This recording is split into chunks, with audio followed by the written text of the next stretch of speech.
Hello guys, welcome back to my channel. আশা করি তোমরা সবাই খুব ভালো আছো। আমিও খুব খুব খুব ভালো আছি। আমি নেহা, আমার চ্যানেলে তোমাদেরকে অনেক অনেক স্বাগতম।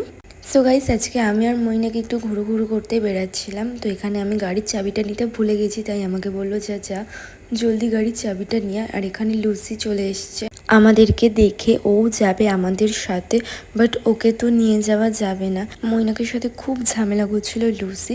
তো যাই হোক, তারপর ওকে ধরে বেঁধে ঘরে দিয়ে আসা হয়েছে। আর মৈনাকদের বাড়ির রাস্তার সামনে দেখছো কত জল। আগের দিন বৃষ্টি এত পরিমাণে হয়েছে, পুরো জল উঠে গেছে রাস্তায়। আজকে তো একটু কম লাগছে, বাট আগের দিন পুরো হাঁটু পর্যন্ত জল হয়ে গেছে, কারণ ওদের বাড়ির পাশেই পুকুর। সো লুসিকে ঘরে ঢুকিয়ে আমরা বেরিয়ে গেছি ঘুরু ঘুরু করতে। সো সবার প্রথমে আমরা আগে গাড়ির তেলটা ভরাবো, কারণ কি আমাদের গাড়িতে একটুও তেল নেই।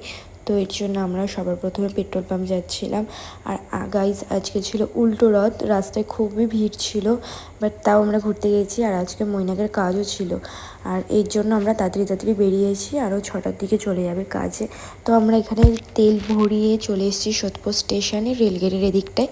আর এখানটা আমাদের ভাগ্যটা আজকে অনেক ভালো ছিল, এর জন্য বেশিক্ষণ দাঁড়াতে হয়নি, সঙ্গেই চলে এসছে ট্রেন। বাট তোমরা যারা যারা সোদপুরে থাকো, তোমরা অবশ্যই জানো এই রেলগেটটা পার করতে অনেকক্ষণ টাইম লাগে।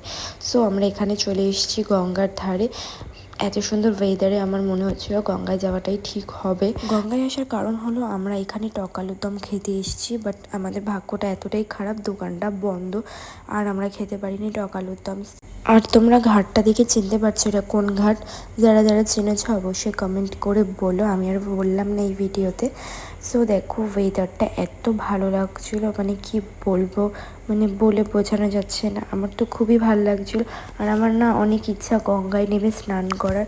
আমি করিনি কোনোদিনও, মানে করিনি বলতে ছোট্টবেলায় একবারই করেছিলাম দক্ষিণেশ্বরে গিয়ে, এছাড়া আর কোনোদিনও করিনি। বাট আমার খুব ইচ্ছা গঙ্গায় নেমে স্নান করা। আর আজকে জোয়ার না ভাটা কি একটা সবাই বলছিল, চিলে মানে কিছু একটা ছিল, ওর জন্য আমরা বেশিক্ষণ থাকিনি গঙ্গার সাইডটায়। তো এখানে মৈনাক দুটো চা নিয়ে নিয়েছে, আর আমি এখানে বসে বসে খাচ্ছি। আর এত শয়তান এই ছেলেটা, বলছে আমাকে একটু ক্যামেরা করে দে, আমি একটু ভিডিও বানাই। বলছে না, করতে হবে না, আমার ভয় কি লজ্জা লাগে, হ্যান ত্যান ভুলভাল বলে যাচ্ছে। আর দেখো, পুরো শকুনের মতন লাগছে ওকে।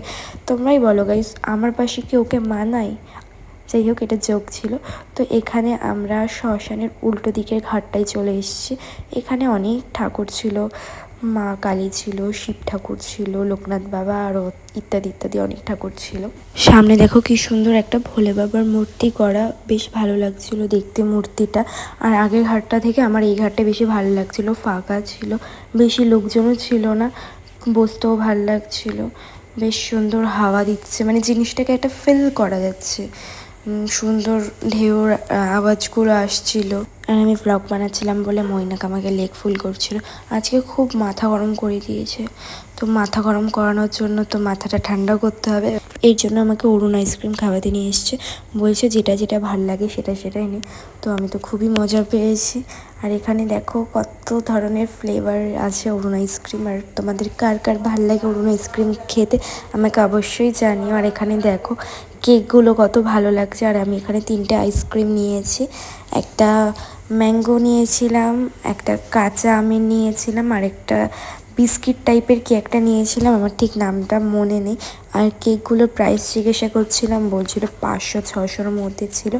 আর আইসক্রিমটা আমি 3টে একাই খেয়েছি, মৈনাককে একটুও দিইনি, মানে ওই খাবে না বলছিল, ওর জন্য আমি আর স্বাদিনি, খাবার নিয়ে আমি কাউকে স্বাদিন। আর এখানে আমি আইসক্রিম খাচ্ছি না, লোহার মতন তাকিয়েছিল।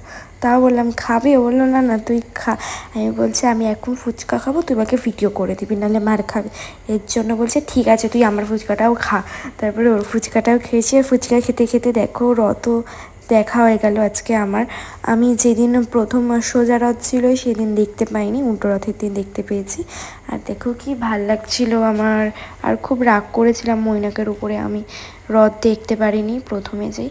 তারপর দোকানে এসে বলছে কোক খাবো, আর আমার এটা খেয়ে মুখটা এত বাজে হয়ে গেছে কি বলবো, একদম বেকার খেতে ছিল এটা।